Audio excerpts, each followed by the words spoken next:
मां भगवती की महिमा अपरंपार है। दुर्गा सप्तशती केवल कथा नहीं, बल्कि वह दिव्य साधना है जिसमें संपूर्ण ब्रह्मांड की शक्ति समाई हुई है। जो भी भक्त श्रद्धा और विश्वास से इस कथा को आरंभ से अंत तक सुनता है, उसकी सभी मनोकामनाएं पूर्ण होती हैं, दुख दूर होते हैं और जीवन में सुख, समृद्धि और शांति का वास होता है। शास्त्रों में स्पष्ट कहा गया है कि इस अमूल्य कथा को आधा अधूरा छोड़ना नहीं चाहिए, क्योंकि संपूर्ण पाठ ही मां दुर्गा की कृपा का द्वार खोलता है और अपूर्ण कथा का फल अधूरा रह जाता है।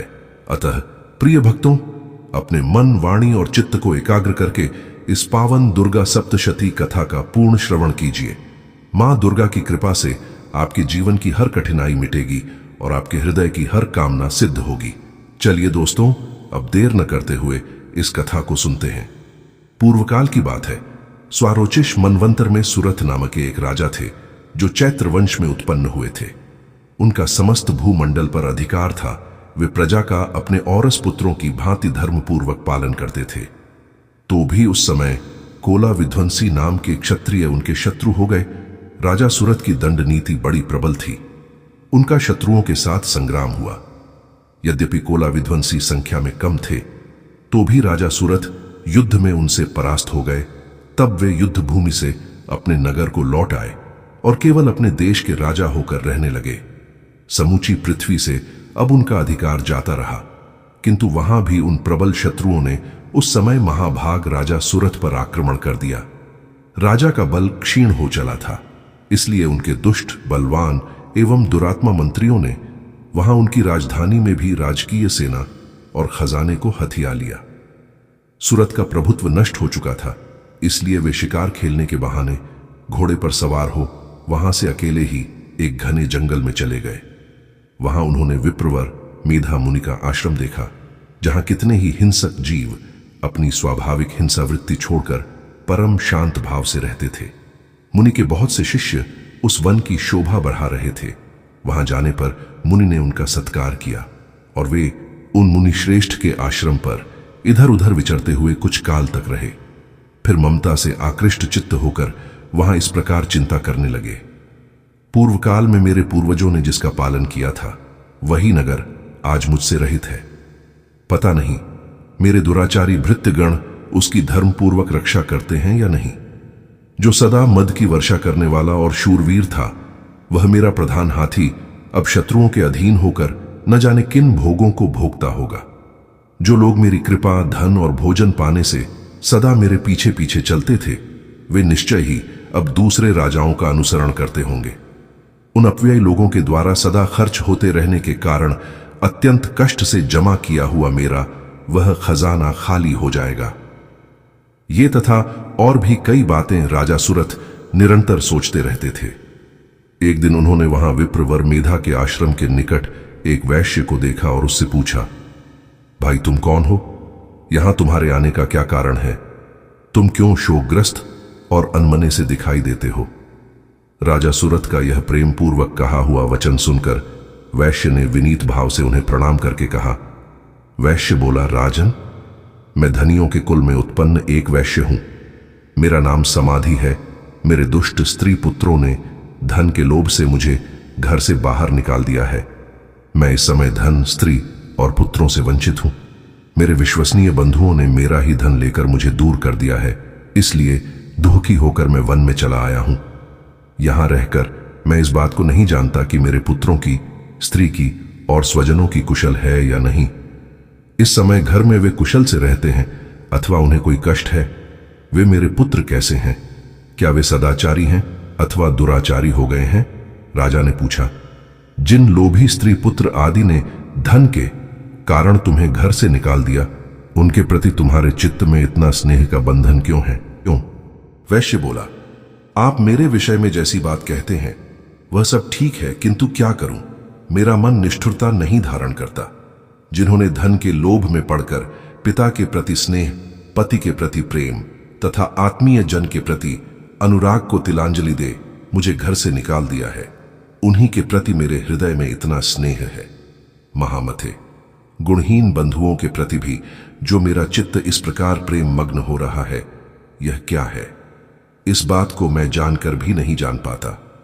उनके लिए मैं लंबी सांसें ले रहा हूं और मेरा हृदय अत्यंत दुखित हो रहा है। उन लोगों में प्रेम का सर्वथा अभाव है, तो भी उनके प्रति जो मेरा मन निष्ठुर नहीं हो पाता, इसके लिए क्या करूं? मार्कंडेय जी कहते हैं 35 ब्राह्मण, तदनंतर राजाओं में श्रेष्ठ सुरथ और वह समाधि नामक वैश्य दोनों साथ साथ मेधा मुनि की सेवा में उपस्थित हुए और उनके साथ यथा योग्य न्यायानुकूल विनयपूर्ण बर्ताव करके बैठे। तत्पश्चात वैश्य और राजा ने कुछ वार्तालाप आरंभ किया। 36, 37, 28। राजा ने कहा, पंटी सेव भगवान, मैं आपसे एक बात पूछना चाहता हूं, उसे बताइए। 40। मेरा चित्त अपने अधीन न होने के कारण वह बात मेरे मन को बहुत दुख देती है। जो राज्य मेरे हाथ से चला गया है उसमें और उसके संपूर्ण अंगों में मेरी ममता बनी हुई है। 21। मुनिश्रेष्ठ, यह जानते हुए भी कि वह अब मेरा नहीं है, अज्ञानी की भांति मुझे उसके लिए दुहक होता है। यह क्या है? इधर यह वैश्य भी घर से अपमानित होकर आया है। इसके पुत्र, स्त्री और भृत्यों ने इसे छोड़ दिया है। वाराणसी, स्वजनों ने भी इसका परित्याग कर दिया है, तो भी यह उनके प्रति अत्यंत हार्दिक स्नेह रखता है। इस प्रकार यह तथा मैं दोनों ही बहुत दुखी हैं। 40, जिसमें प्रत्यक्ष दोष देखा गया है, उस विषय के लिए भी हमारे मन में ममता जनित आकर्षण पैदा हो रहा है। महाभाग, हम दोनों समझदार हैं, तो भी हम में जो मोह पैदा हुआ है, यह क्या है? विवेक शून्य पुरुष की भांति मुझ में और इसमें भी यह मूढ़ता प्रत्यक्ष दिखाई देती है। आशी बोले। 34। महाभाग, विषय मार्ग का ज्ञान सब जीवों को है। 27। इसी प्रकार विषय भी सबके लिए अलग अलग हैं। कुछ प्राणी दिन में नहीं देखते और दूसरे रात में ही नहीं देखते। 48। तथा कुछ जीव ऐसे हैं जो दिन और रात्रि में भी बराबर ही देखते हैं। ये ठीक है कि मनुष्य समझदार होते हैं, किंतु केवल वे ही ऐसे नहीं होते। 39।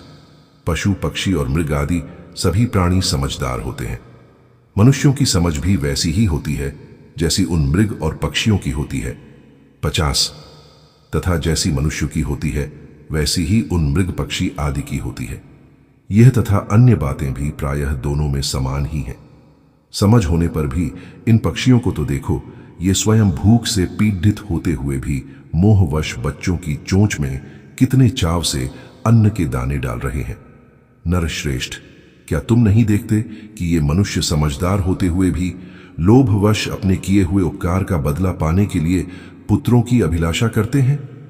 यद्यपि उन सब में समझ की कमी नहीं है, तथापि वे संसार की स्थिति, जन्म मरण की परंपरा बनाए रखने वाले भगवती महामाया के प्रभाव द्वारा ममतामय भंवर से युक्त मोह के गहरे गर्त में गिराए गए हैं। इसलिए इसमें आश्चर्य नहीं करना चाहिए। जगदीश्वर भगवान विष्णु की योग निद्रा रूपा जो भगवती महामाया हैं, उन्हीं से यह जगत मोहित हो रहा है। वे भगवती महामाया देवी ज्ञानियों के भी चित्त को बलपूर्वक खींचकर मोह में डाल देती है। वे ही इस संपूर्ण चराचर जगत की सृष्टि करती हैं तथा वे ही प्रसन्न होने पर मनुष्यों को मुक्ति के लिए वरदान देती हैं। वे ही पराविद्या, संसार, बंधन और मोक्ष की हेतुभूता सनातनी देवी तथा संपूर्ण ईश्वरों की भी अधीश्वरी है। राजा ने पूछा। 59। भगवान, जिन्हें आप महामाया कहते हैं, वे देवी कौन हैं? ब्राह्मण, उनका आविर्भाव कैसे हुआ तथा उनके चरित्र कौन कौन हैं? ब्रह्म वेत्ताओं में श्रेष्ठ महर्षि, उन देवी का जैसा प्रभाव हो, जैसा स्वरूप हो और जिस प्रकार प्रादुर्भाव हुआ हो, वह सब मैं आपके मुख से सुनना चाहता हूं। 60 आर्षि बोले। 33। राजन, वास्तव में तो वे देवी नित्य स्वरूपा ही हैं। संपूर्ण जगत उन्हीं का रूप है तथा उन्होंने समस्त विश्व को व्याप्त कर रखा है, तथापि उनका प्राकट्य अनेक प्रकार से होता है। वह मुझसे सुनो। यद्यपि वे नित्य और अजन्मा हैं, तथापि जब देवताओं का कार्य सिद्ध करने के लिए प्रकट होती हैं, उस समय लोक में उत्पन्न हुई कहलाती हैं। कल्प के अंत में जब संपूर्ण जगत एकार्णव में निमग्न हो रहा था और सबके प्रभु भगवान विष्णु शेषनाग की शैया बिछाकर योग निद्रा का आश्रय ले सो रहे थे, उस समय उनके कानों के मैल से 2 भयंकर असुर उत्पन्न हुए जो मधु और कैटभ के नाम से विख्यात थे। वे दोनों ब्रह्मा जी का वध करने को तैयार हो गए। भगवान विष्णु के नाभि कमल में विराजमान प्रजापति ब्रह्मा जी ने जब उन दोनों भयानक असुरों को अपने पास आया और भगवान को सोया हुआ देखा, तब एकाग्रचित्त होकर उन्होंने भगवान विष्णु को जगाने के लिए उनके नेत्रों में निवास करने वाली योग निद्रा का स्तवन आरंभ किया, जो इस विश्व की अधीश्वरी, जगत को धारण करने वाली, संसार का पालन और संहार करने वाली तथा तेज स्वरूप भगवान विष्णु की अनुपम शक्ति है। उन्हीं भगवती निद्रा देवी की भगवान ब्रह्मा स्तुति करने लगे। 64 इरखंतर। ब्रह्मा जी ने कहा, 72 देवी, तुम ही स्वाहा, तुम ही स्वधा और तुम ही वशटकार हो। स्वर भी तुम्हारे ही स्वरूप हैं। तुम ही जीवन दायिनी सुधा हो। नित्य अक्षर प्रणव में अकार, उकार, मक्कार, इन 3 मात्राओं के रूप में तुम ही स्थित हो, तथा इन 3 मात्राओं के अतिरिक्त जो बिंदु रूपा नित्य अर्ध मात्रा है, जिसका विशेष रूप से उच्चारण नहीं किया जा सकता, वह भी तुम ही हो। देवी, तुम ही संध्या, सावित्री तथा परम जननी हो। देवी, तुम ही इस विश्व ब्रह्मांड को धारण करती हो। तुमसे ही इस जगत की सृष्टि होती है, तुम ही से इसका पालन होता है और सदा तुम ही कल्प के अंत में सबको अपना ग्रास बना लेती हो।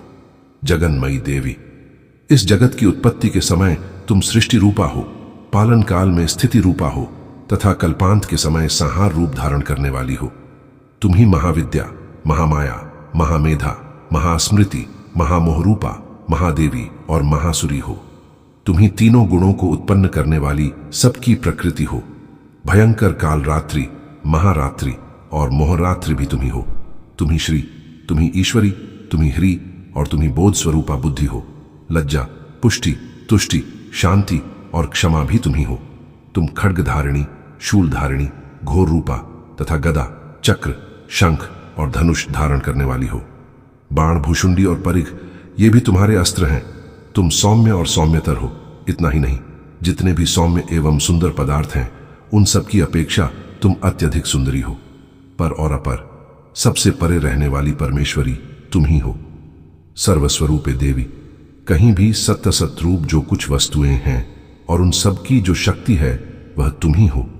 ऐसी अवस्था में तुम्हारी स्तुति क्या हो सकती है?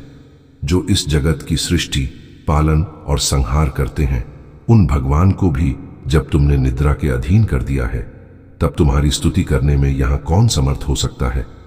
मुझको, भगवान शंकर को तथा भगवान विष्णु को भी तुमने ही शरीर धारण कराया है, अतः तुम्हारी स्तुति करने की शक्ति किसमें है?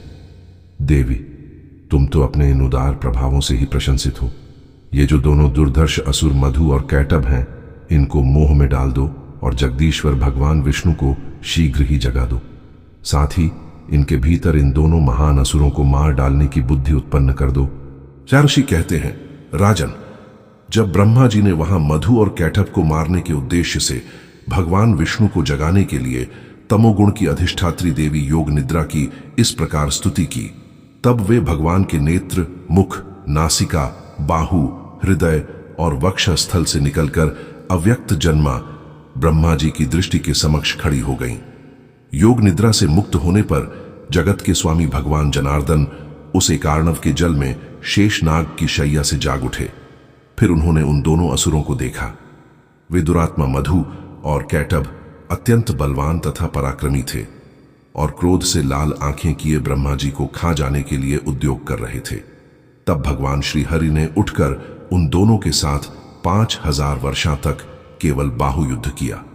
वे दोनों भी अत्यंत बल के कारण उन्मत्त हो रहे थे।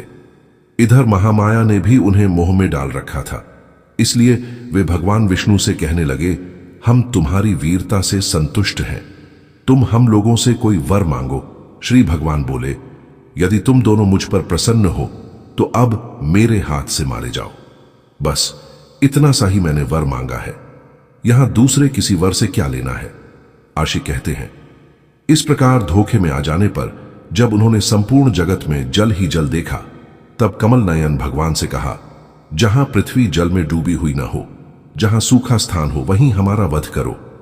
ऋषि कहते हैं, तब तथास्तु कहकर शंख, चक्र और गदा धारण करने वाले भगवान ने उन दोनों के मस्तक अपनी जांघ पर रखकर चक्र से काट डाले।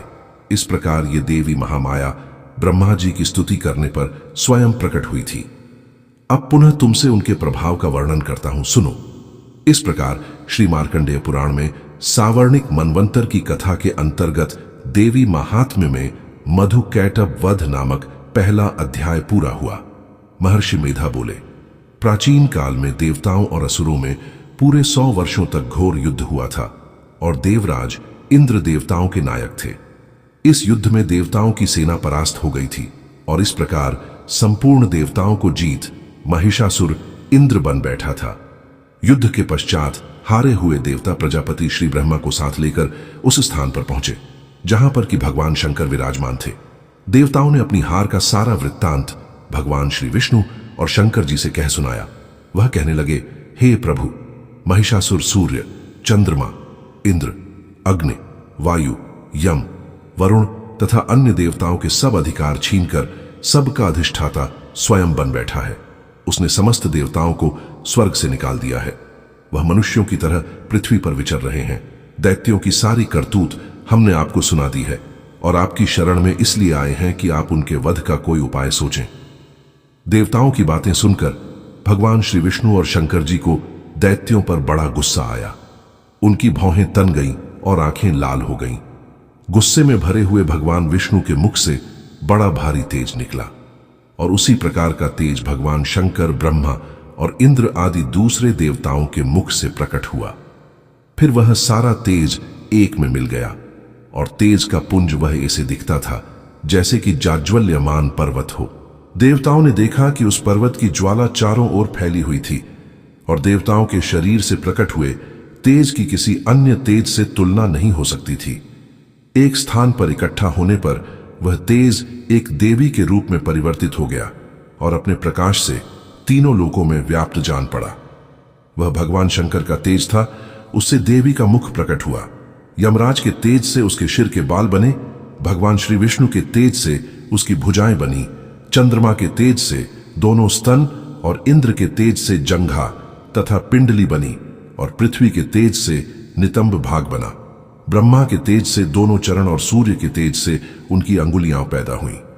वसुओं के तेज से हाथों की अंगुलियां एवं कुबेर के तेज से नासिका बनी। प्रजापति के तेज से उसके दांत और अग्नि के तेज से उसके नेत्र बने। संध्या के तेज से उसकी भौहें और वायु के तेज से उसके कान प्रकट हुए थे। इस प्रकार उस देवी का प्रादुर्भाव हुआ था। महिषासुर से पराजित देवता उस देवी को देखकर अत्यंत प्रसन्न हुए। भगवान शंकर ने अपने त्रिशूल में से एक त्रिशूल निकालकर उस देवी को दिया और भगवान विष्णु ने अपने चक्र में से एक चक्र निकालकर उस देवी को दिया। वरुण ने अपने चक्र में से एक चक्र निकालकर उस देवी को दिया। वरुण ने देवी को शंख भेंट किया। अग्नि ने इसे शक्ति दी। वायु ने उसे धनुष और बाण दिए। सहस्त्र नेत्रों वाले श्री देवारज इंद्र ने उसे अपने वज्र से उत्पन्न करके वज्र दिया और एरावत हाथी का एक घंटा उतारकर देवी को भेंट किया। यमराज ने उसे काल दंड में से एक दंड दिया। वरुण ने उसे पाश दिया। प्रजापति ने उस देवी को स्फटिक की माला दी और ब्रह्मा जी ने उसे कमंडलू दिया। सूर्य ने देवी के समस्त रोमों में अपनी किरणों का तेज भर दिया। काल ने उसे चमकती हुई ढाल और तलवार दी और उज्ज्वल हार और दिव्य वस्त्र उसे भेंट किए और इनके साथ ही उसने दिव्य चूड़ामणि दी। 2 कुंडल, कंकण, उज्ज्वल अर्धचंद्र, बाहों के लिए बाजूबंद, चरणों के लिए नुपुर, गले के लिए सुंदर हंसली और अंगुलियों के लिए रत्नों की बनी हुई अंगूठियां उसे दी। विश्वकर्मा ने उनको फरसा दिया और उसके साथ ही कई प्रकार के अस्त्र और अभेद्य कवच दिए और इसके अतिरिक्त उसने कभी न कुम्हलाने वाले सुंदर कमलों की मालाएं भेंट की। समुद्र ने सुंदर कमल का फूल भेंट किया। हिमालय ने सवारी के लिए सिंह और तरह तरह के रत्न देवी को भेंट किए। यक्षराज कुबेर ने मधु से भरा हुआ पात्र और शेषनाग ने उन्हें बहुमूल्य मणियों से विभूषित नागहार भेंट किया। इसी तरह दूसरे देवताओं ने भी उसे आभूषण और अस्त्र देकर उसका सम्मान किया। इसके पश्चात देवी ने उच्च स्वर से गर्जना की। उसके इस भयंकर नाद से आकाश गूंज उठा। देवी का वह उच्च स्वर से किया हुआ सिंहनाद समा न सका। आकाश उनके सामने छोटा प्रतीत होने लगा। उससे बड़े जोर की प्रतिध्वनि हुई जिससे समस्त विश्व में हलचल मच गई और समुद्र कांप उठे, पृथ्वी डोलने लगी और सबके सब पर्वत हिलने लगे। देवताओं ने उस समय प्रसन्न हो सिंह वाहिनी जगतमयी देवी से कहा, देवी तुम्हारी जय हो। इसके साथ महर्षियों ने भक्ति भाव से विनम्र होकर उनकी स्तुति की।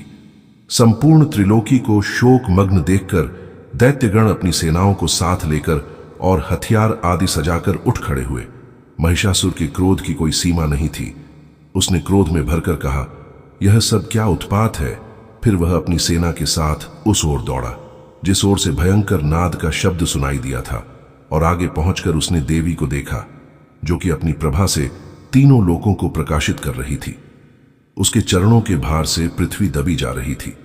माथे के मुकुट से आकाश में एक रेखा सी बन रही थी और उसके धनुष की टंकोर से सब लोग क्षुब्ध हो रहे थे। देवी अपनी सहस्त्रों भुजाओं को संपूर्ण दिशाओं में फैलाए खड़ी थी। इसके पश्चात उनका दैत्यों के साथ युद्ध छिड़ गया और कई प्रकार के अस्त्र शस्त्रों से सबकी सब दिशाएं उद्भाषित होने लगी। महिषासुर की सेना का सेनापति चिक्षुर नामक एक महान असुर था। वह आगे बढ़कर देवी के साथ युद्ध करने लगा और दूसरे दैत्यों की चतुरंगिणी सेना साथ लेकर चामर भी लड़ने लगा, और 60,000 महारथियों को साथ लेकर उदग्र नामक महादैत्य आकर युद्ध करने लगा, और महाहनु नामक असुर 1 करोड़ रथियों को लेकर, असिलोमा नामक असुर 5 करोड़ सैनिकों को साथ लेकर युद्ध करने लगा। वाशकल नामक असुर 60 लाख असुरों के साथ युद्ध में आ डटा। विडाल नामक असुर 1 करोड़ रथियों सहित लड़ने को तैयार था। इन सब के अतिरिक्त और भी हजारों असुर हाथी और घोड़े साथ लेकर लड़ने लगे, और इन सब के पश्चात महिषासुर करोड़ों रथों, हाथियों और घोड़ों सहित वहां आकर देवी के साथ लड़ने लगा। सभी असुर तोमर, भिन्नपाल, शक्ति, मुसल, खंडगों, फरसों, पट्टियों के साथ रणभूमि में देवी के साथ युद्ध करने लगे। कई शक्तियां फेंकने लगे और कोई अन्य शस्त्र आदि। इसके पश्चात सबके सब दैत्य अपनी अपनी तलवारें हाथों में लेकर देवी की ओर दौड़े और उसे मार डालने का उद्योग करने लगे, मगर देवी ने क्रोध में भरकर खेल ही खेल में उनके सब अस्त्रों शस्त्रों को काट दिया। इसके पश्चात ऋषियों और देवताओं ने देवी की स्तुति आरंभ कर दी, और वह प्रसन्न होकर असुरों के शरीरों पर अस्त्र शस्त्रों की वर्षा करती रही। देवी का वाहन भी क्रोध में भरकर दैत्य सेना में इस प्रकार विचरने लगा जैसे कि वन में दावानल फैल रहा हो। युद्ध करती हुई देवी ने क्रोध में भर जितने श्वासों को छोड़ा, वह तुरंत ही सैकड़ों हजारों गणों के रूप में परिवर्तित हो गए। फरसे, भिन्नपाल, खड्ग तथा पट्टिश इत्यादि अस्त्रों के साथ दैत्यों से युद्ध करने लगे। देवी की शक्ति से बड़े हुए वह गण दैत्यों का नाश करते हुए ढोल, शंख व मृदंग आदि बजा रहे थे। तदनंतर देवी ने त्रिशूल, गदा, शक्ति, खड्ग इत्यादि से सहस्त्रों असुरों को मार डाला। कितनों को घंटे की भयंकर आवाज से ही यमलोक पहुंचा दिया। कितने ही असुरों को उसने पास में बांधकर पृथ्वी पर धर घसीटा। कितनों को अपनी तलवार से टुकड़े 2 कर दिए और कितनों को गदा की चोट से धरती पर सुला दिया। कई दैत्य मूसल की मार से घायल होकर रक्त वमन करने लगे और कई शूल से छाती फट जाने के कारण पृथ्वी पर लेट गए, और कितनों की बाण से कमर टूट गई। देवताओं को पीड़ा देने वाले दैत्य कट कट कर मरने लगे। कितनों की बाहें अलग हो गईं, कितनों की ग्रीवाएं कट गईं, कितनों के सिर कटकर दूर भूमि पर लुढ़क गए, कितनों के शरीर बीच में से कट गए और कितनों की जंघाएं कट गई और वह पृथ्वी पर गिर पड़े। कितने ही सिरों व पैरों के कटने पर भी भूमि पर से उठ खड़े हुए और शस्त्र हाथ में लेकर देवी से लड़ने लगे, और कई दैत्यगण भूमि में बाजों की ध्वनि के साथ नाच रहे थे। कई असुर जिनके सिर कट चुके थे बिना सिर के धड़ से ही हाथ में शस्त्र लिए हुए लड़ रहे थे।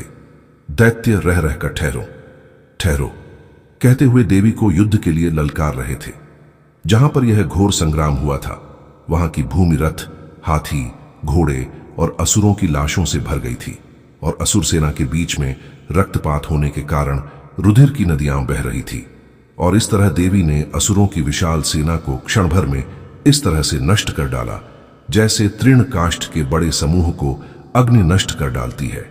और देवी का सिंह भी गर्दन के बालों को हिलाता हुआ और बड़ा शब्द करता हुआ असुरों के शरीरों से मानो उनके प्राणों को ढूंढ रहा था। वहां देवी के गणों ने जब दैत्यों के साथ युद्ध किया तो देवताओं ने प्रसन्न होकर आकाश से उन पर पुष्प वर्षा की।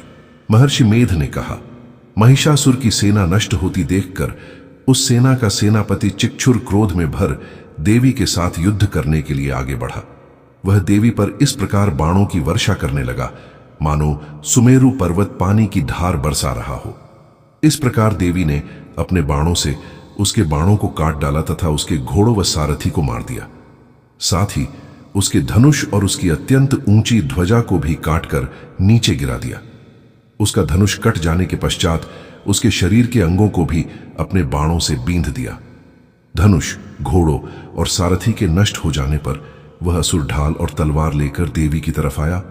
उसने अपनी तीक्ष्ण धार वाली तलवार से देवी के सिंह के मस्तक पर प्रहार किया और बड़े वेग से देवी की बाईं भुजा पर वार किया, किंतु देवी की बाईं भुजा को छूते ही उस दैत्य की तलवार टूटकर दो टुकड़े हो गई। इससे दैत्य ने क्रोध में भरकर शूल हाथ में लिया और उसे भद्रकाली देवी की ओर फेंका। देवी की ओर आता हुआ वह शूल आकाश से गिरते हुए सूर्य के समान प्रज्वलित हो उठा। उस शूल को अपनी ओर आते हुए देखकर देवी ने भी शूल छोड़ा और महाअसुर के शूल के 100 टुकड़े कर दिए और साथ ही महाअसुर के प्राण भी हर लिए। चिक्षुर के मरने पर देवताओं को दुख देने वाला चामर नामक दैत्य हाथी पर सवार होकर देवी से लड़ने के लिए आया और उसने आने के साथ ही शक्ति से प्रहार किया, किंतु देवी ने अपनी हुंकार से ही उसे तोड़कर पृथ्वी पर डाल दिया। शक्ति को टूटा हुआ देखकर दैत्य ने क्रोध से लाल होकर शूल को चलाया, किंतु देवी ने उसको भी काट दिया। इतने में देवी का सिंह उछलकर हाथी के मस्तक पर सवार हो गया और दैत्य के साथ बहुत ही तीव्र युद्ध करने लगा। फिर वह दोनों लड़ते हुए हाथी पर से पृथ्वी पर आ गिरे और दोनों बड़े क्रोध से लड़ने लगे। फिर सिंह बड़े जोर से आकाश की ओर उछला और जब पृथ्वी की ओर आया तो अपने पंजे से चामर का सिर धड़ से अलग कर दिया। क्रोध से भरी हुई देवी ने शिला और वृक्ष आदि की चोटों से उदग्र को भी मार दिया। कराल को दांतों, मुक्कों और थप्पड़ों से चूर्ण कर डाला। क्रुद्ध हुई देवी ने गदा के प्रहार से उद्धत दैत्य को मार गिराया। भिन्नपाल से वाष्पक्ल को, बाणों से ताम्र तथा अंधक को मौत के घाट उतार दिया। तीनों नेत्रों वाली परमेश्वरी ने त्रिशूल से उग्रास्य, उग्रवीर्य और महाहनु नामक राक्षसों को मार गिराया। उसने अपनी तलवार से विडाल नामक दैत्य का सिर काट डाला तथा अपने बाणों से दुर्धर और दुर्मुख राक्षसों को यमलोक को पहुंचा दिया। इस प्रकार जब महिषासुर ने देखा कि देवी ने मेरी सेना को नष्ट कर दिया है, तो वह भैंसे का रूप धारण कर देवी के गणों को दुख देने लगा। उन गणों में कितनों को उसने मुख के प्रहार से, कितनों को खुरों से, कितनों को पूंछ से, कितनों को सींगों से, बहुतों को दौड़ाने के वेग से, अनेकों को सिंहनाद से, कितनों को चक्कर देकर और कितनों को श्वास वायु के झोंकों से पृथ्वी पर गिरा दिया। वह दैत्य इस प्रकार गणों की सेना को गिरा, देवी के सिंह को मारने के लिए दौड़ा। इस पर देवी को बड़ा गुस्सा आया। उधर दैत्य भी क्रोध में भरकर धरती को खुरों से खोदने लगा तथा सींगों से पर्वतों को उखाड़ दोकर धरती पर फेंकने लगा और मुख से शब्द करने लगा। महिषासुर के वेग से चक्कर देने के कारण पृथ्वी क्षुब्ध होकर फटने लगी। उसकी पूंछ से टकराकर समुद्र चारों ओर फैलने लगा। हिलते हुए सींगों के आघात से मेघ खंड खंड हो गए और श्वास से आकाश में उड़ते हुए पर्वत फटने लगे। इस तरह क्रोध में भरे हुए राक्षस को देख चंडिका को भी क्रोध आ गया और वह उसे मारने के लिए क्रोध में भर गई। देवी ने पाश फेंक कर दैत्य को बांध लिया और उसने बंध जाने पर दैत्य का रूप त्याग दिया और सिंह का रूप बना लिया। और ज्यों ही देवी उसका सिर काटने के लिए तैयार हुई कि उसने पुरुष का रूप बना लिया, जो कि हाथ में तलवार लिए हुए था। देवी ने तुरंत ही अपने बाणों के साथ उस पुरुष को उसकी तलवार ढाल सहित बींध डाला। इसके पश्चात वह हाथी के रूप में दिखाई देने लगा और अपनी लंबी सूंड से देवी के सिंह को खींचने लगा और गर्जने लगा। देवी ने अपनी तलवार से उसकी सूंड काट डाली। तब राक्षस ने एक बार फिर भैंसे का रूप धारण कर लिया और पहले की तरह चर अचर जीवों सहित समस्त त्रिलोकी को व्याकुल करने लगा। इसके पश्चात क्रोध में भरी हुई देवी बारंबार उत्तम मधु का पान करने लगी और लाल लाल नेत्र करके हंसने लगी। उधर बलवीर्य तथा मद से क्रुद्ध हुआ दैत्य भी गरजने लगा। अपने सींगों से देवी पर पर्वतों को फेंकने लगा। देवी अपने वाणों से उसके फेंके हुए पर्वतों को चूर्ण करती हुई बोली, ओ मूढ़, जब तक मैं मधुपान कर रही हूं तब तू गरज ले, और इसके पश्चात मेरे हाथों तेरी मृत्यु हो जाने पर देवता गरजेंगे। महर्षि मेधा ने कहा, यूं कहकर देवी उछलकर उस दैत्य पर जा चढ़ी और उसको अपने पैर से दबाकर शूल से उसके गले पर आघात किया।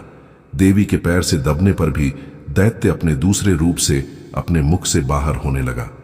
अभी वह आधा ही बाहर निकला था कि देवी ने अपने प्रभाव से उसे रोक दिया। जब वह आधा निकला हुआ ही दैत्य युद्ध करने लगा तो देवी ने अपनी तलवार से उसका सिर काट दिया। इसके पश्चात सारी राक्षस सेना हाहाकार करती हुई वहां से भाग खड़ी हुई और सब देवता अत्यंत प्रसन्न हुए तथा अर्षियों महर्षियों सहित देवी की स्तुति करने लगे। गंधर्वराज गान करने तथा अप्सराएं नृत्य करने लगी।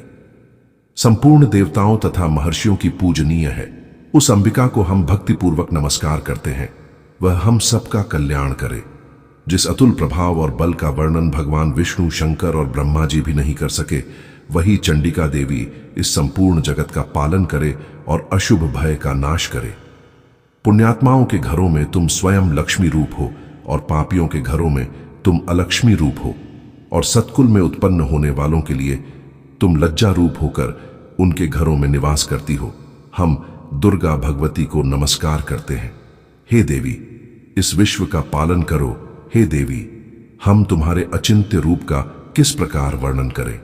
असुरों का नाश करने वाले भारी पराक्रम तथा समस्त देवताओं और दैत्यों के विषय में जो तुम्हारे पवित्र चरित्र हैं, उनका हम किस प्रकार वर्णन करें।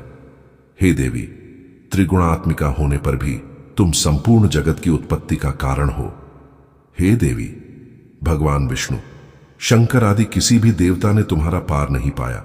तुम सबकी आश्रय हो। यह संपूर्ण जगत तुम्हारा ही अंश रूप है, क्योंकि तुम सबकी आदिभूत प्रकृति हो। हे देवी, तुम्हारे जिस नाम के उच्चारण से संपूर्ण यज्ञों में सब देवता तृप्ति लाभ करते हैं, वह स्वाहा तुम ही हो। इसके अतिरिक्त तुम पितरों की तृप्ति का कारण हो, इसलिए सब आपको स्वधा कहते हैं। हे देवी, वह विद्या जो मोक्ष को देने वाली है, जो अचिंत्य महाज्ञान स्वरूपा है, तत्वों के सार को वश में करने वाले, संपूर्ण दोषों को दूर करने वाले, मोक्ष की इच्छा वाले मुनिजन जिसका अभ्यास करते हैं, वह तुम ही हो। तुम वाणी रूप हो और दोष रहित ऋग तथा यजुर्वेदों की एवं उद्गीत और सुंदर पदों के पाठ वाले सामवेद की आश्रय रूप हो। तुम भगवती हो। इस विश्व की उत्पत्ति एवं पालन के लिए तुम वार्ता के रूप में प्रकट हुई हो और तुम संपूर्ण संसार की पीड़ा हरने वाली हो। हे देवी, जिससे सारे शास्त्रों को जाना जाता है, वह मेधा शक्ति तुम ही हो और दुर्गम भवसागर से पार करने वाली नौका भी तुम ही हो। लक्ष्मी रूप से विष्णु भगवान के हृदय में निवास करने वाली और भगवान महादेव द्वारा सम्मानित गौरी देवी तुम ही हो। मंद मुस्कान वाले, निर्मल पूर्णचंद बिंब के समान और उत्तम सुवर्ण की मनोहर कांति से कमनीय तुम्हारे मुख को देखकर भी महिषासुर क्रोध में भर गया। यह बड़े आश्चर्य की बात है। और हे देवी, तुम्हारा यही मुख जब क्रोध से भर गया तो उदय काल के चंद्रमा की भांति लाल हो गया और तनी हुई भौहों के कारण विकराल रूप हो गया। उसे देखकर भी महिषासुर के शीघ्र प्राण नहीं निकल गए। यह बड़े आश्चर्य की बात है। आपके कुपित मुख के दर्शन करके भला कौन जीवित रह सकता है। हे देवी, तुम हमारे कल्याण के लिए प्रसन्न हो। आपके प्रसन्न होने से इस जगत का अभ्युदय होता है, और जब आप क्रुद्ध हो जाती हैं तो कितने ही कुलों का सर्वनाश हो जाता है। यह हमने अभी अभी जाना है कि जब तुमने महिषासुर की बहुत बड़ी सेना को देखते दो मार दिया है। हे देवी, सदा अभ्युदय प्रताप देने वाली तुम जिस पर प्रसन्न हो जाती हो, वही देश में सम्मानित होते हैं। उनके धन यश की वृद्धि होती है, उनका धर्म कभी शिथिल नहीं होता है, और उनके यहां अधिक पुत्र पुत्रियां और नौकर होते हैं। हे देवी, तुम्हारी कृपा से ही धर्मात्मा पुरुष प्रतिदिन श्रद्धापूर्वक यज्ञ करता है और धर्मानुकूल आचरण करता है और उसके प्रभाव से स्वर्गलोक में जाता है, क्योंकि तुम तीनों लोकों में मनवांछित फल देने वाली हो। हे मां दुर्गे, तुम स्मरण करने पर संपूर्ण जीवों के भय नष्ट कर देती हो और स्थिर चित्त वालों के द्वारा चिंतन करने पर उन्हें और अत्यंत मंगल देती हो। हे दारिद्र दुख नाशिनी देवी, तुम्हारे सिवा दूसरा कौन है। तुम्हारा चित्त सदा दूसरों के उपकार में लगा रहता है। हे देवी, तुम शत्रुओं को इसलिए मारती हो कि उनके मारने से दूसरों को सुख मिलता है। वह चाहे नरक में जाने के लिए चिरकाल तक पाप करते रहे हों किंतु तुम्हारे साथ युद्ध करके सीधे स्वर्ग को जाएं, इसीलिए तुम उनका वध करती हो। हे देवी, क्या तुम दृष्टिपात मात्र से समस्त असुरों को भस्म नहीं कर सकती? अवश्य ही कर सकती हो, किंतु तुम्हारा शत्रुओं को शस्त्रों के द्वारा मारना इसलिए है कि शस्त्रों के द्वारा मरकर वे स्वर्ग को जावें। इस तरह से हे देवी, उन शत्रुओं के प्रति भी तुम्हारा विचार उत्तम है। हे देवी, तुम्हारे उग्र खड्ग की चमक से और त्रिशूल की नोक की कांति की किरणों से असुरों की आंखें फूट नहीं गईं। उसका कारण यह था कि वे किरणों से शोभायमान तुम्हारे चंद्रमा के समान आनंद प्रदान करने वाले सुंदर मुख को देख रहे थे।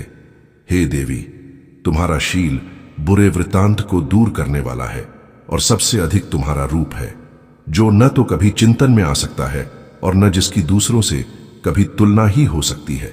तुम्हारा बल व पराक्रम शत्रुओं का नाश करने वाला है। इस तरह तुमने शत्रुओं पर भी दया प्रकट की है। हे देवी, तुम्हारे बल की किसके साथ बराबरी की जा सकती है, तथा शत्रुओं को भय देने वाला इतना सुंदर रूप भी और किसका है? हृदय में कृपा और युद्ध में निष्ठुरता, यह दोनों बातें तीनों लोकों में केवल तुम्ही में देखने में आई है। हे माता, युद्ध भूमि में शत्रुओं को मारकर तुमने उन्हें स्वर्ग लोक में पहुंचाया है। इस तरह तीनों लोकों की तुमने रक्षा की है, तथा उन उन्मत्त असुरों से जो हमें भय था उसको भी तुमने दूर किया है।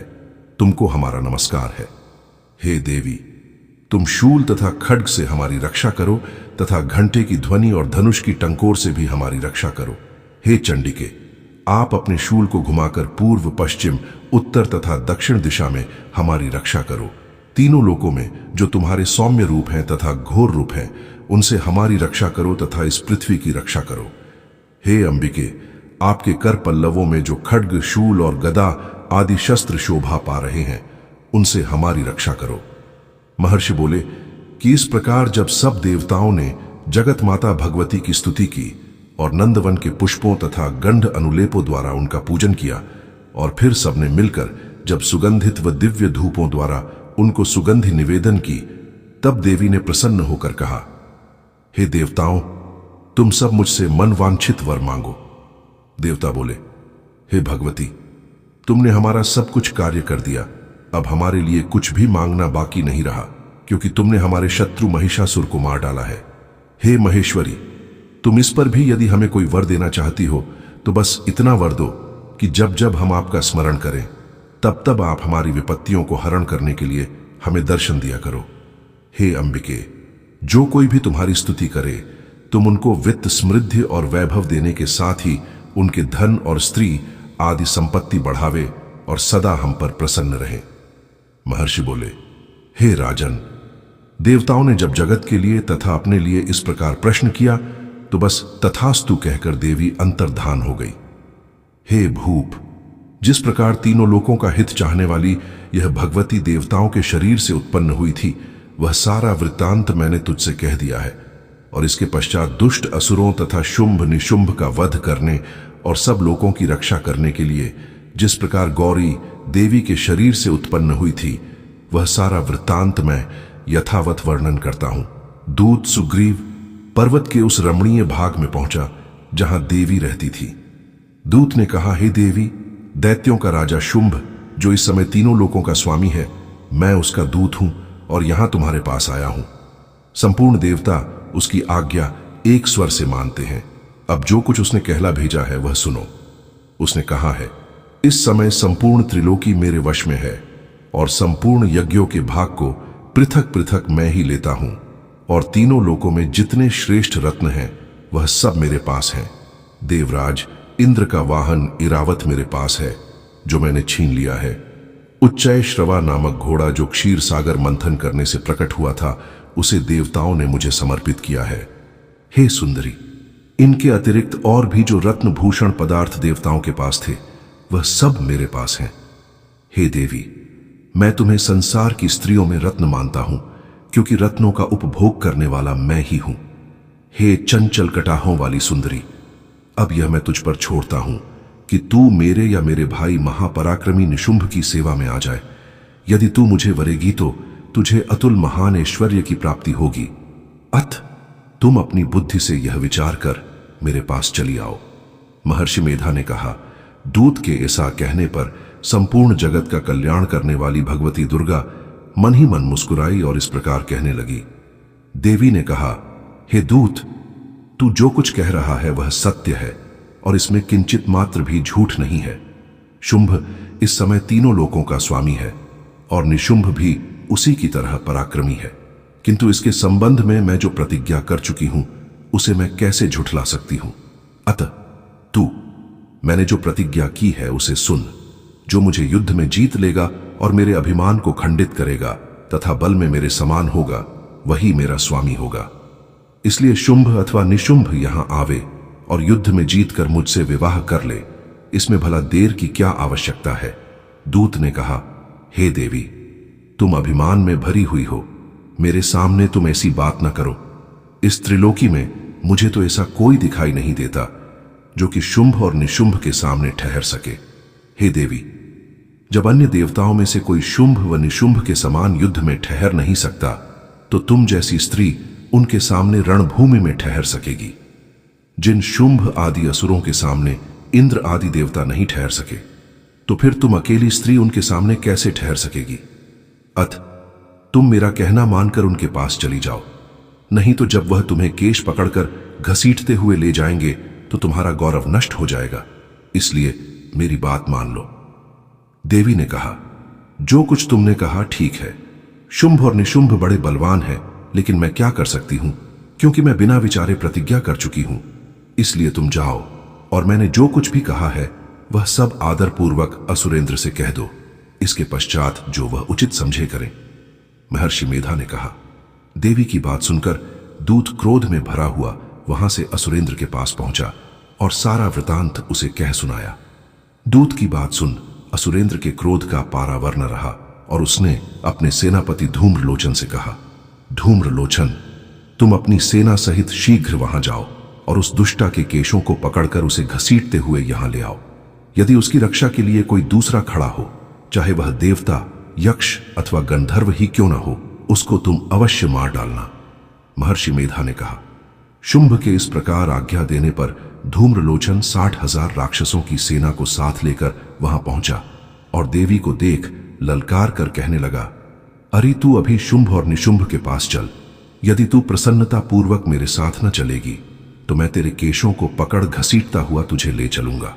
देवी बोली, असुरेंद्र का भेजा हुआ तेरे जैसा बलवान यदि बलपूर्वक मुझे ले जावेगा तो ऐसी दशा में मैं तुम्हारा कर ही क्या सकती हूं।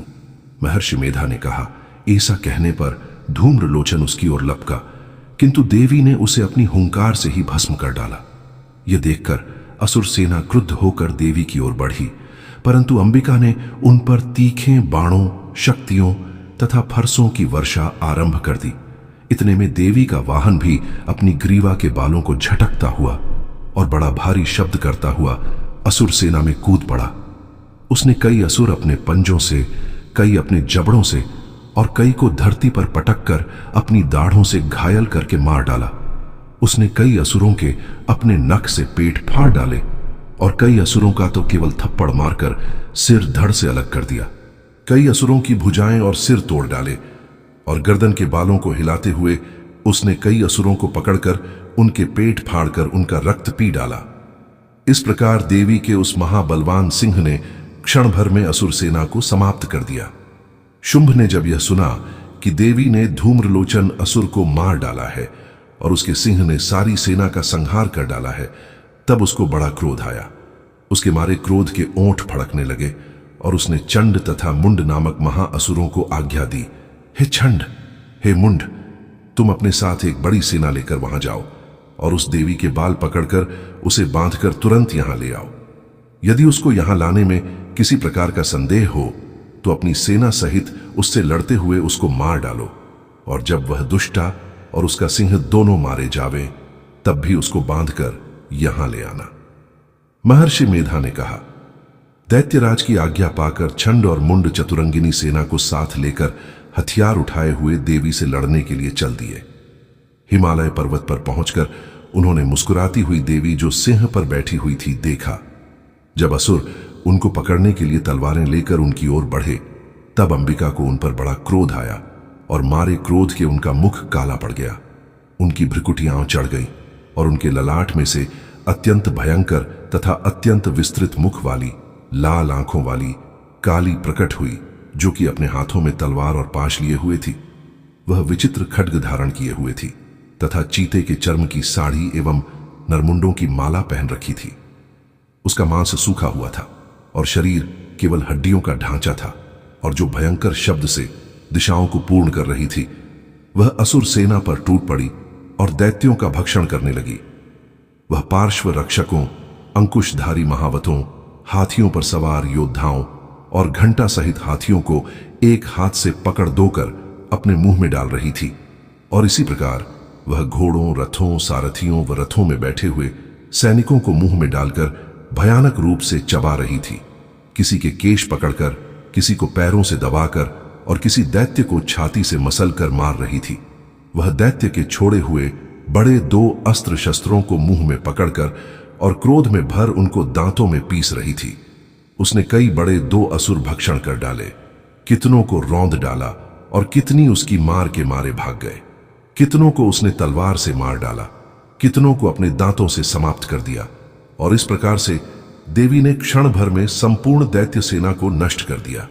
यह देख महापराक्रमी छंड काली देवी की ओर पलका, और मुंड ने भी देवी पर अपने भयानक बाणों की वर्षा आरंभ कर दी और अपने हजारों चक्र उस पर छोड़े। उस समय वह चमकते हुए बाण व चक्र देवी के मुख में प्रविष्ट हुए इस प्रकार दिख रहे थे, जैसे मानो बहुत से सूर्य मेघों की घटा में प्रविष्ट हो रहे हों। इसके पश्चात भयंकर शब्द के साथ काली ने अत्यंत जोश में भरकर विकट अट्टहास किया। उसका भयंकर मुख देखा नहीं जाता था। उसके मुख से श्वेत दांतों की पंक्ति चमक रही थी। फिर उसने तलवार हाथ में लेकर हूं शब्द कहकर चंड के ऊपर आक्रमण किया और उसके केश पकड़कर उसका सिर काटकर अलग कर दिया। चंड को मरा हुआ देखकर मुंड देवी की ओर लपका, परंतु देवी ने क्रोध में भरे उसे भी अपनी तलवार से यमलोक पहुंचा दिया। चंड और मुंड को मरा हुआ देखकर उसकी बाकी बची हुई सेना वहां से भाग गई। इसके पश्चात काली चंड और मुंड के कटे हुए सिरों को लेकर चंडिका के पास गई और प्रचंड अट्टहास के साथ कहने लगी, हे देवी, छंड और मुंड 2 महादैत्यों को मारकर तुम्हें भेंट कर दिया है। अब शुंभ और निशुंभ का तुमको स्वयं वध करना है। महर्षि मेधा ने कहा। वहां लाए हुए छंड और मुंड के सिरों को देखकर कल्याणकाई चंडी ने काली से मधुर वाणी में कहा, हे देवी, तुम चूंकि छंड और मुंड को मेरे पास लेकर आई हो, अतः संसार में चामुंडा के नाम से तुम्हारी ख्याति होगी। महर्षि मेधा ने कहा, छंड और मुंड नामक असुरों के मारे जाने से और बहुत सी सेना के नष्ट हो जाने से असुरों के राजा प्रतापी शंभु ने क्रोध युक्त होकर अपनी संपूर्ण सेना को युद्ध के लिए तैयार होने की आज्ञा दी। उसने कहा, अब उदायुद्ध नामक 86 असुर सेनापति अपनी सेनाओं के साथ युद्ध के लिए जाएं, और कंबू नामक 84 सेनापति भी युद्ध के लिए जाए, और कोटि वीर्य नामक 50 सेनापति और धौम्रकुल नाम के 100 सेनापति प्रस्थान करें। कालक, दोहृद, मौर्य और कालकेय, यह दैत्य भी मेरी आज्ञा से सजकर युद्ध के लिए कूच करे। भयानक शासन करने वाला असुरों का स्वामी शुंभ इस प्रकार आज्ञा देकर बहुत बड़ी सेना के साथ युद्ध के लिए चला। उसकी सेना को अपनी ओर आता देखकर चंडिका ने अपनी धनुष की टंकोर से पृथ्वी और आकाश के बीच का भाग गुंजा दिया। हे राजन, इसके पश्चात देवी के सिंह ने दहाड़ना आरंभ कर दिया और अंबिका के घंटे के शब्दों ने उस ध्वनि को और भी बढ़ा दिया। धनुष की टंकोर, शेर की दहाड़ और घंटे के शब्द से पृथ्वी और आकाश के बीच का भाग गूंज उठा, और इसके साथ ही देवी ने अपने मुख को और भी भयानक बना लिया। ऐसे भयंकर शब्द को सुनकर राक्षसी सेना ने देवी तथा सिंह को चारों ओर से घेर लिया। हे राजन, उस समय दैत्यों के नाश के लिए और देवताओं के हित के लिए ब्रह्मा, शिव, कार्तिकेय, विष्णु तथा इंद्र आदि देवों की शक्तियां, जो अत्यंत पराक्रम और बल से संपन्न थी, उनके शरीर से निकलकर उसी रूप में चंडिका देवी के पास गई। जिस देवता का जैसा रूप था, जैसे आभूषण थे और जैसा वाहन था, वैसा ही रूप, आभूषण और वाहन लेकर उन देवताओं की शक्तियां दैत्यों से युद्ध करने के लिए आई। हंस युक्त विमान में बैठकर और रुद्राक्ष की माला तथा कमंडलू धारण करके ब्रह्मा जी की शक्ति आई।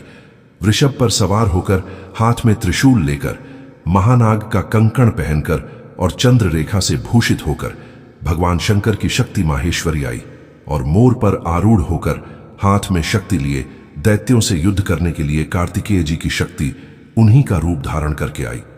भगवान विष्णु की शक्ति गरुड़ पर सवार होकर शंख, चक्र, श्रांग गदा, धनुष तथा खंडक हाथ में लिए हुए आई।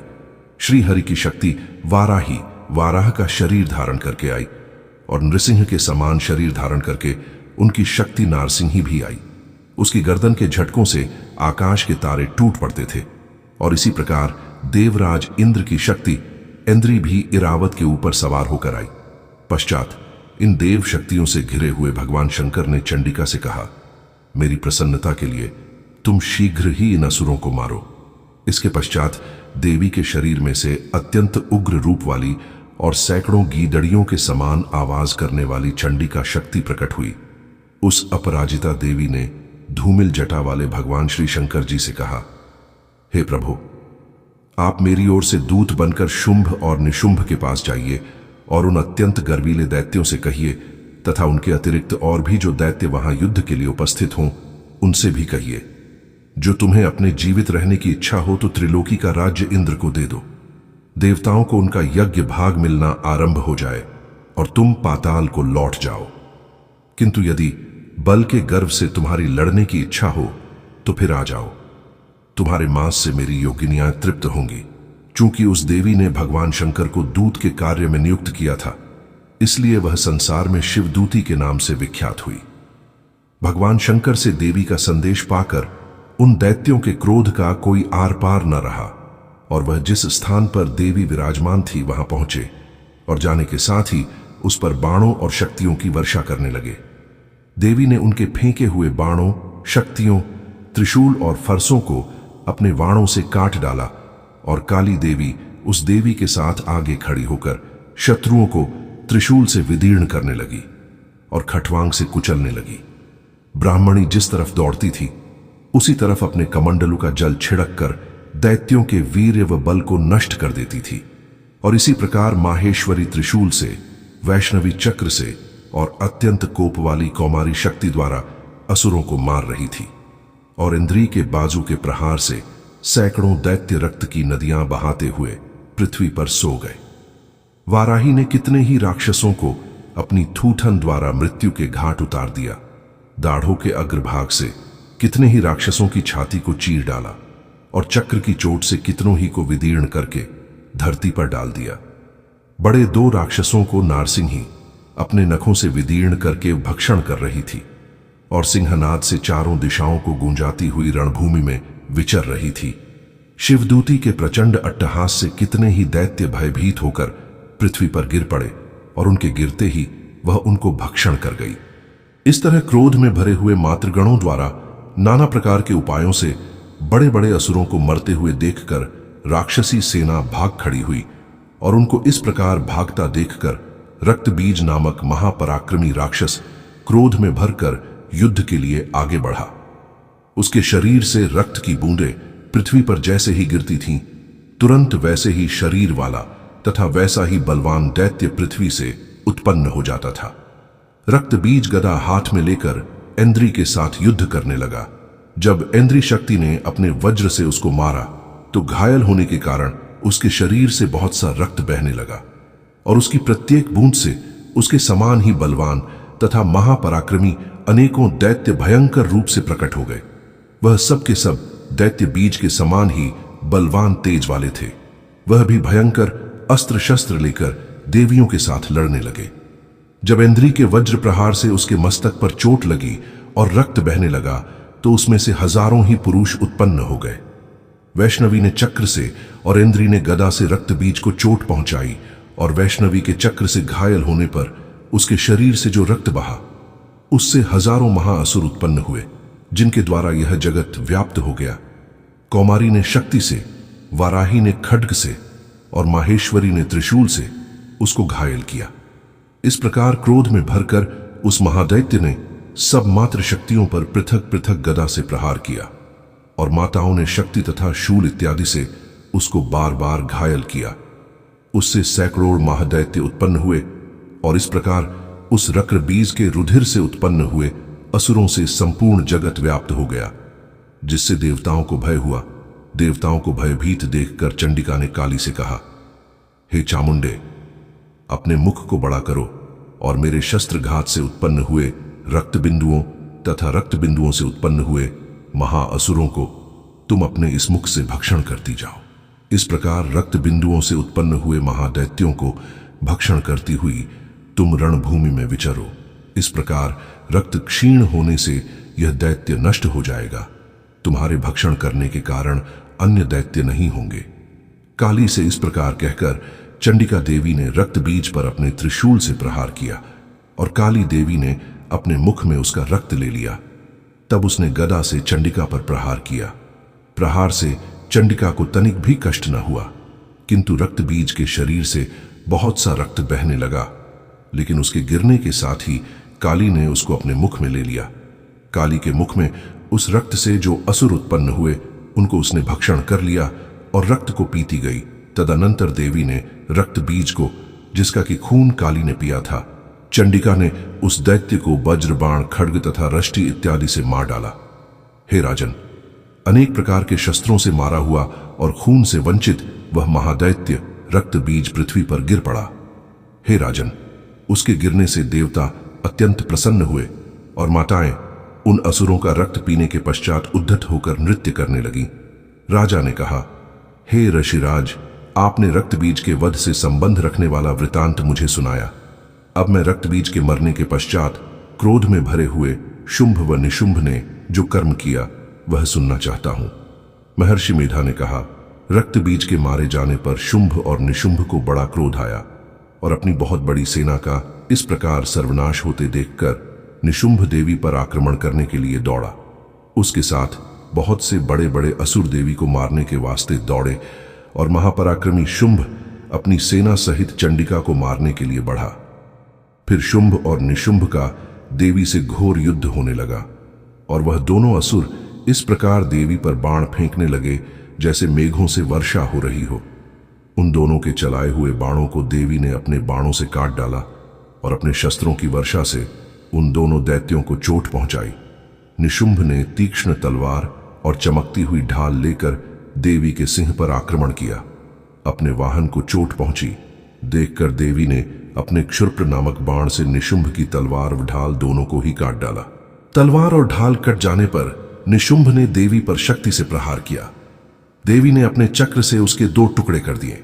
फिर क्या था, दैत्य मारे क्रोध के जल भुन गया और उसने देवी को मारने के लिए उसकी ओर शूल फेंका, किंतु देवी ने अपने मुक्के से उसको चूर चूर कर डाला। फिर उसने देवी पर गदा से प्रहार किया। देवी ने त्रिशूल से गदा को भस्म कर डाला। इसके पश्चात वह फरसा हाथ में लेकर देवी की ओर लपका। देवी ने अपने तीखे वाणों से उसे धरती पर सुला दिया। अपने पराक्रमी भाई निशुंभ के इस प्रकार से मरने पर शुंभ क्रोध में भरकर देवी को मारने के लिए दौड़ा। वह रथ में बैठा हुआ उत्तम आयुधों से सुशोभित अपनी 8 बड़ी बड़ी भुजाओं से सारे आकाश को ढके हुए था। शुंभ को आते देखकर देवी ने अपना शंख बजाया और धनुष की टंकोर का भी अत्यंत दुस्सह शब्द किया।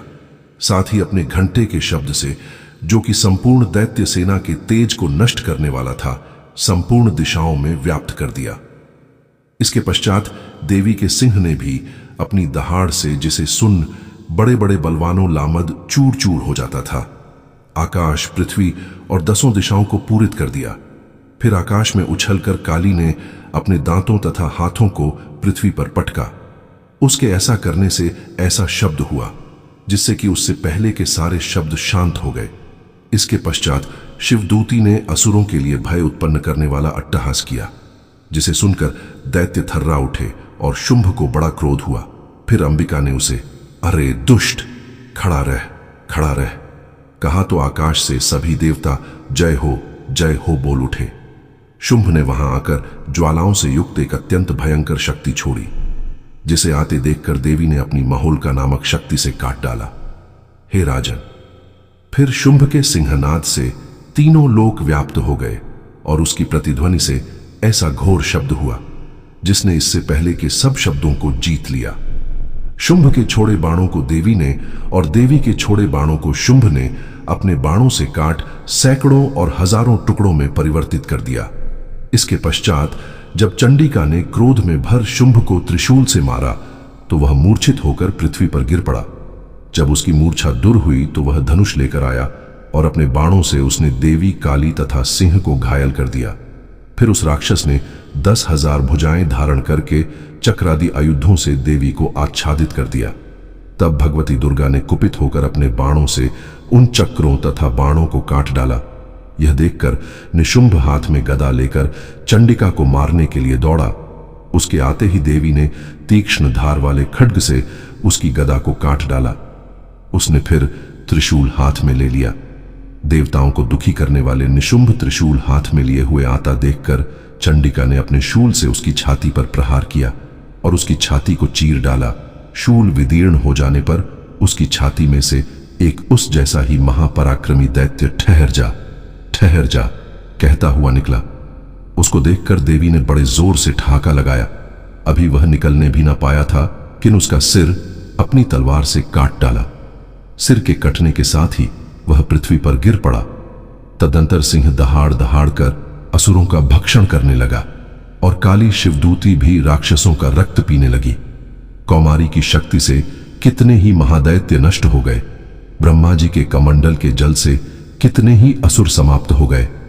कई दैत्य माहेश्वरी के त्रिशूल से विदीर्ण होकर पृथ्वी पर गिर पड़े और बाराही के प्रहारों से छिन्न भिन्न होकर धराशायी हो गए।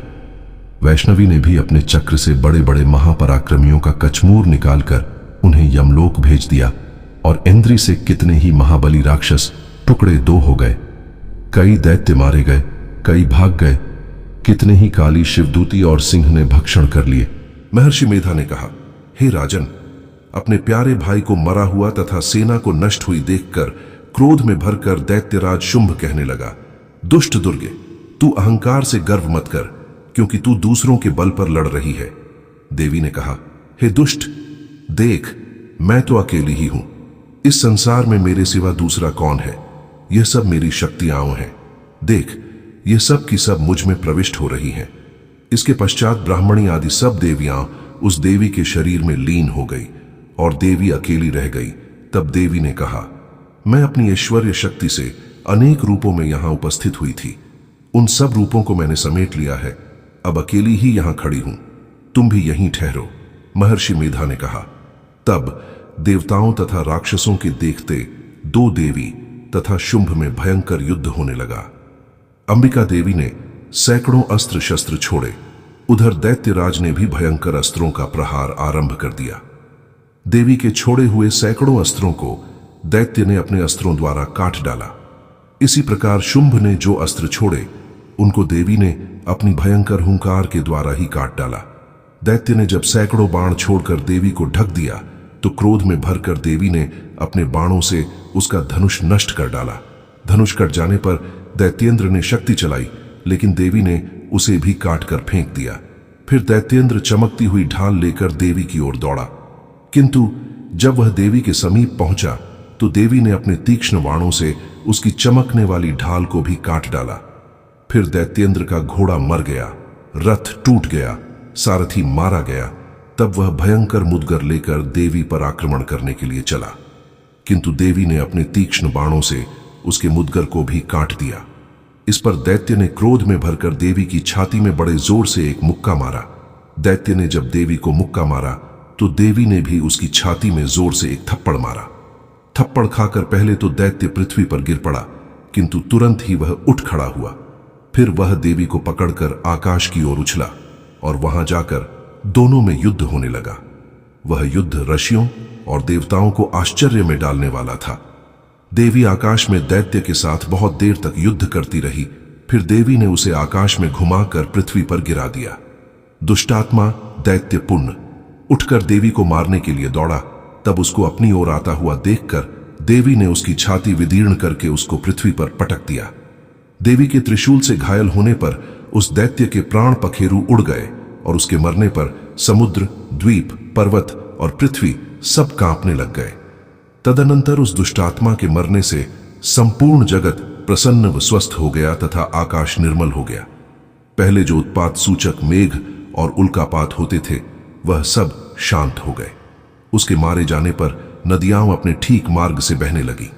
संपूर्ण देवताओं का हृदय हर्ष से भर गया और गंधर्वियां सुंदर गान गाने लगी। गंधर्व बाजे बजाने लगे और अप्सराएं नाचने लगी। पवित्र वायु बहने लगी। सूर्य की कांति स्वच्छ हो गई। यज्ञशालाओं की बुझी हुई अग्नि अपने आप प्रज्वलित हो उठी तथा चारों दिशाओं में शांति फैल गई। महर्षि मेधा कहते हैं, दैत्य के मारे जाने पर इंद्रादि देवता अग्नि को आगे करके कात्यायनी देवी की स्तुति करने लगे। उस समय अभीष्ट की प्राप्ति के कारण उनके मुख खिले हुए थे। देवताओं ने कहा, हे शरणागतों के दुख दूर करने वाली देवी, तुम प्रसन्न हो। हे संपूर्ण जगत की माता, तुम प्रसन्न हो। विंध्येश्वरी, तुम विश्व की रक्षा करो क्योंकि तुम इस चर और अचर की ईश्वरी हो। हे देवी, संपूर्ण जगत की आधार रूप हो क्योंकि तुम पृथ्वी रूप में भी स्थित हो और अत्यंत पराक्रम वाली देवी हो। तुम विष्णु की शक्ति हो और विश्व की बीज परम माया हो और तुमने ही इस संपूर्ण जगत को मोहित कर रखा है। तुम्हारे प्रसन्न होने पर ही यह पृथ्वी मोक्ष को प्राप्त होती है। हे देवी, संपूर्ण विद्याएं तुम्हारे ही भिन्न भिन्न स्वरूप हैं। इस जगत में जितनी स्त्रियां हैं वह सब तुम्हारी ही मूर्तियां हैं। एकमात्र तुमने ही इस जगत को व्याप्त कर रखा है। तुम्हारी स्तुति किस प्रकार हो सकती है, क्योंकि तुम परम बुद्धि रूप हो और संपूर्ण प्राणी रूप, स्वर्ग और मुक्ति देने वाली हो। अतः इसी रूप में तुम्हारी स्तुति की गई है। तुम्हारी स्तुति के लिए इससे बढ़कर और क्या युक्तियां हो सकती हैं। संपूर्ण जनों के हृदय में बुद्धि रूप होकर निवास करने वाली, स्वर्ग तथा मोक्ष प्रदान करने वाली, हे नारायणी देवी, तुमको नमस्कार है। कलाकाष्ठा आदि रूप से अवस्थाओं को परिवर्तन की ओर ले जाने वाली तथा प्राणियों का अंत करने वाली नारायणी, तुमको नमस्कार है। हे नारायणी, संपूर्ण मंगलों के मंगल रूप वाली, हे शिवे, हे संपूर्ण प्रयोजनों को सिद्ध करने वाली, हे शरणागत वत्सला, तीन नेत्रों वाली गौरी, तुमको नमस्कार है। सृष्टि स्थिति तथा संहारों की शक्तिभूता, सनातनी देवी, गुणों का आधार तथा सर्व सुखमयी नारायणी, तुमको नमस्कार है। हे शरण में आए हुए शरणागतों, दीन दुखियों की रक्षा में तत्पर, संपूर्ण पीड़ाओं को हरने वाली, हे नारायणी, तुमको नमस्कार है। हे नारायणी, तुम ब्रह्माणी का रूप धारण करके हंसों से जुते हुए विमान पर बैठती हो तथा कुश से अभिमंत्रित जल छिड़कती रहती हो, तुम्हें नमस्कार है। माहेश्वरी रूप से त्रिशूल, चंद्रमा और सर्पों को धारण करने वाली, हे महावृषभ वाहन वाली नारायणी, तुम्हें नमस्कार है। मोरों तथा मुक्कुटों से घिरी रहने वाली, महाशक्ति को धारण करने वाली, हे कौमारी रूप धारिणी, निष्पाप नारायणी, तुम्हें नमस्कार है। हे शंख, चक्र, गद, परशुरांग, धनुष रूप आयुधों को धारण करने वाली, वैष्णवी शक्ति रूपा नारायणी, तुम हम पर प्रसन्न हो, तुम्हें नमस्कार है। हे दांतों पर पृथ्वी धारण करने वाली वाराह रूपिणी कल्याणमयी नारायणी, तुम्हें नमस्कार है। हे उग्र नृसिंह रूप से दैत्यों को मारने वाली, त्रिभुवन की रक्षा में संलग्न रहने वाली नारायणी, तुम्हें नमस्कार है। हे मस्तक पर किरीट और हाथ में महावज्र धारण करने वाली, सहस्त्र नेत्रों के कारण उज्ज्वल, वृत्रासुर के प्राण हरने वाली इंद्री शक्ति, हे नारायणी, तुम्हें नमस्कार है। हे शिवदूती स्वरूप से दैत्यों के महामत को नष्ट करने वाली, हे घोर रूप वाली, हे महाशब्द वाली, हे नारायणी, तुम्हें नमस्कार है। दाढ़ों के कारण विकराल मुख वाली, मुंडमाला से विभूषित मुंडमर्दिनी चामुंडा रूपा नारायणी, तुम्हें नमस्कार है।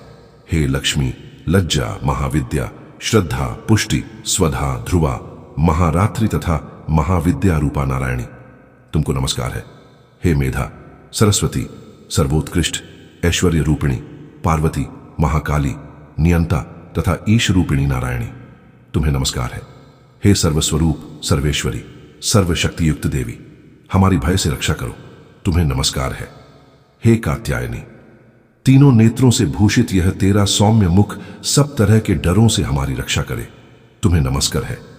हे भद्रकाली, ज्वालाओं के समान भयंकर, अति उग्र एवं संपूर्ण असुरों को नष्ट करने वाला तुम्हारा त्रिशूल हमें भयों से बचावे, तुमको नमस्कार है। हे देवी, जो अपने शब्द से इस जगत को पूरित करके दैत्यों के तेज को नष्ट करता है, वह आपका घंटा इस प्रकार हमारी रक्षा करे जैसे कि माता अपने पुत्रों की रक्षा करती है। हे चंडिके, असुरों के रक्त और चर्बी से चर्चित जो आपकी तलवार है वह हमारा मंगल करे। हम तुमको नमस्कार करते हैं। हे देवी, तुम जब प्रसन्न होती हो तो संपूर्ण रोगों को नष्ट कर देती हो, और जब रुष्ट हो जाती हो तो संपूर्ण वांछित कामनाओं को नष्ट कर देती हो। और जो मनुष्य तुम्हारी शरण में जाते हैं उन पर कभी विपत्ति नहीं आती, बल्कि तुम्हारी शरण में गए हुए मनुष्य दूसरों को आश्रय देने योग्य हो जाते हैं। अनेक रूपों से बहुत प्रकार की मूर्तियों को धारण करके इन धर्मद्रोही असुरों का तुमने संहार किया है। वह तुम्हारे सिवा कौन कर सकता था? चतुर्दश विद्याएं, षटशास्त्र और चारों वेद तुम्हारे ही प्रकाश से प्रकाशित हैं। उनमें तुम्हारा ही वर्णन है, और जहां राक्षस विषैले सर्प शत्रुगण हैं वहां और समुद्र के बीच में भी तुम साथ रहकर इस विश्व की रक्षा करती हो। हे विश्वेश्वरी, तुम विश्व का पालन करने वाली विश्व रूपा हो, इसलिए संपूर्ण जगत को धारण करती हो। इसीलिए ब्रह्मा, विष्णु, महेश की भी वंदनीय हो। जो भक्तिपूर्वक तुमको नमस्कार करते हैं वह विश्व को आश्रय देने वाले बन जाते हैं। हे देवी, तुम प्रसन्न हो और असुरों को मारकर जिस प्रकार हमारी रक्षा की है, ऐसे ही हमारे शत्रुओं से सदा हमारी रक्षा करती रहो। संपूर्ण जगत के पाप नष्ट कर दो, और पापों तथा उनके फल स्वरूप होने वाली महामारी आदि बड़े 2 उपद्रवों को शीघ्र ही दूर कर दो। विश्व की पीड़ा को हरने वाली देवी, शरण में पड़े हुओं पर प्रसन्न हो। त्रिलोक निवासियों की पूजनीय परमेश्वरी, हम लोगों को वरदान दो। देवी ने कहा, हे देवताओं, मैं तुमको वर देने को तैयार हूं। आपकी जैसी इच्छा हो वैसा वर मांग लो, मैं तुमको दूंगी। देवताओं ने कहा, हे सर्वेश्वरी, त्रिलोकी के निवासियों की समस्त पीड़ाओं को तुम इसी प्रकार हरती रहो और हमारे शत्रुओं को इसी प्रकार नष्ट करती रहो। देवी ने कहा, वैवस्वत मनवंतर के 28वें युग में 2 और महाअसुर शुंभ और निशुंभ उत्पन्न होंगे। उस समय मैं नंदगोप के घर से यशोदा के गर्भ से उत्पन्न होकर विंध्याचल पर्वत पर शुंभ और निशुंभ का संहार करूंगी। फिर अत्यंत भयंकर रूप से पृथ्वी पर अवतीर्ण होकर मैं वैप्रचित्ति नामक दानवों का नाश करूंगी।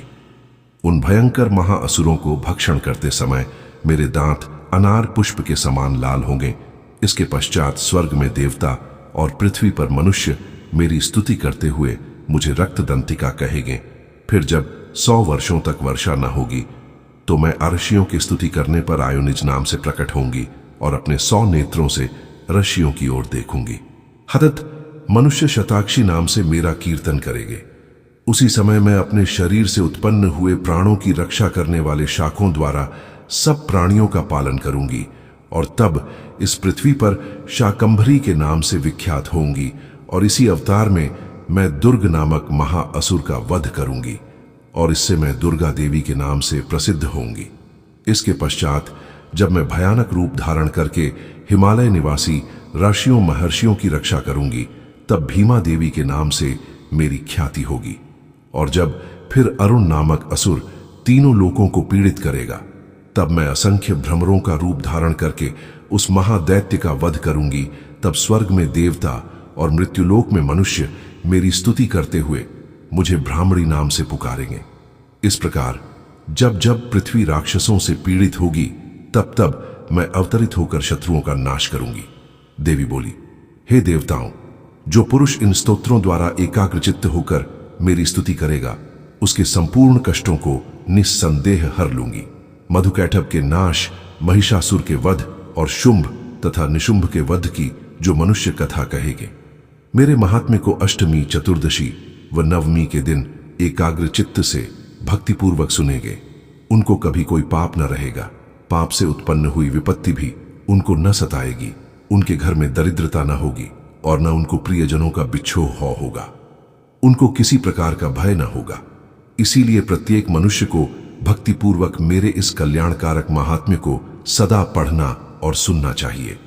मेरा यह महात्म्य महामारी से उत्पन्न हुए संपूर्ण उपद्रवों को एवं 3 प्रकार के उत्पातों को शांत कर देता है। जिस घर व मंदिर में या जिस स्थान पर मेरा यह स्तोत्र विधि पूर्वक पढ़ा जाता है, उस स्थान का मैं कभी भी त्याग नहीं करती और वहां सदा ही मेरा निवास रहता है। बलिदान, पूजा, होम तथा महोत्सवों में मेरा यह चरित्र उच्चारण करना तथा सुनना चाहिए। ऐसा हवन या पूजन मनुष्य जानकर या बिना जाने करे, मैं उसे तुरंत ग्रहण कर लेती हूं। और शरद काल में प्रत्येक वर्ष जो महापूजा की जाती है, उनमें मनुष्य भक्तिपूर्वक मेरा यह महात्म्य सुनकर सब विपत्तियों से छूट जाता है और धन धान्य तथा पुत्रादि से संपन्न हो जाता है। और मेरे इस महात्म्य व कथाओं इत्यादि को सुनकर मनुष्य निर्भय हो जाता है और महात्म्य के श्रवण करने वालों के शत्रु नष्ट हो जाते हैं तथा कल्याण की प्राप्ति है और उनका कुल आनंदित हो जाता है। सब कष्ट शांत हो जाते हैं तथा भयंकर स्वप्न दिखाई देना तथा घरेलू दुख इत्यादि सब मिट जाते हैं। बाल ग्रहों में ग्रसित बालकों के लिए यह मेरा महात्म्य परम शांति देने वाला है। मनुष्यों में फूट पड़ने पर यह भली भांति मित्रता करवाने वाला है। मेरा यह महात्म्य मनुष्यों को मेरी जैसी सामर्थ्य की प्राप्ति करवाने वाला है।